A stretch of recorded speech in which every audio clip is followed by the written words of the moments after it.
In the heart of the Sinai wilderness, where the sands of time stretched toward an unknown horizon, the final chapter of a divine blueprint was about to be written. The Lord had spoken to Moses atop the sacred mountain, not in thunder and lightning, but with the precise language of a master architect. After 40 years of wandering, the instructions were complete. Every detail for the tabernacle, God's dwelling place among His people, was laid out, from the golden clasps and fine twined linen to the intricate carvings on the Ark of the Testimony. This was more than a set of instructions.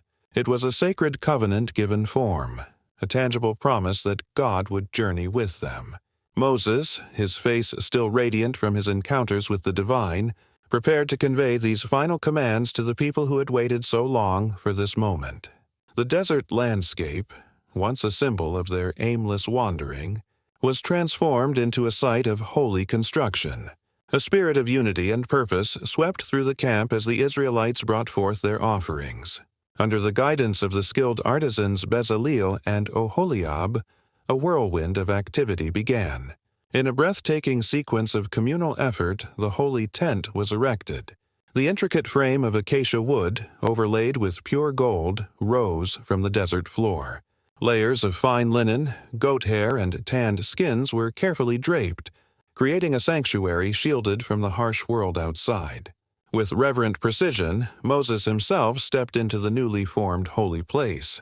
He carefully positioned the Ark of the Testimony within the veil, placed the table for the showbread, and kindled the 7 flames of the golden lampstand, its light pushing back the shadows.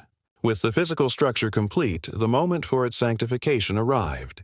This was the act that would transform the beautiful but inert assembly into a living, sacred space dedicated solely to the Lord.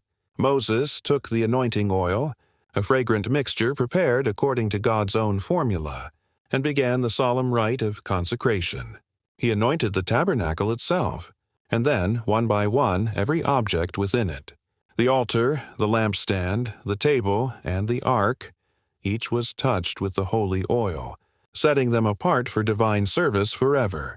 Following this, Aaron and his sons were brought forward.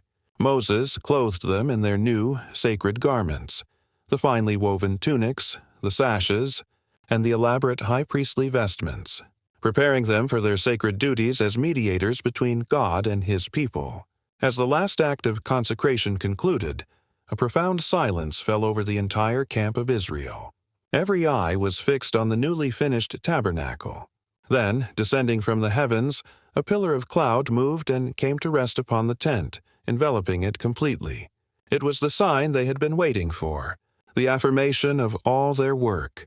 Suddenly, a glorious, radiant light, the very glory of the Lord, pushed out from within the tabernacle, so powerful and brilliant that not even Moses could enter. The people fell to their knees in awe and wonder, their hearts filled with a mixture of fear and overwhelming joy. From that day forward, the cloud would be their guide. When it lifted, they would journey onward. When it rested, they would make camp.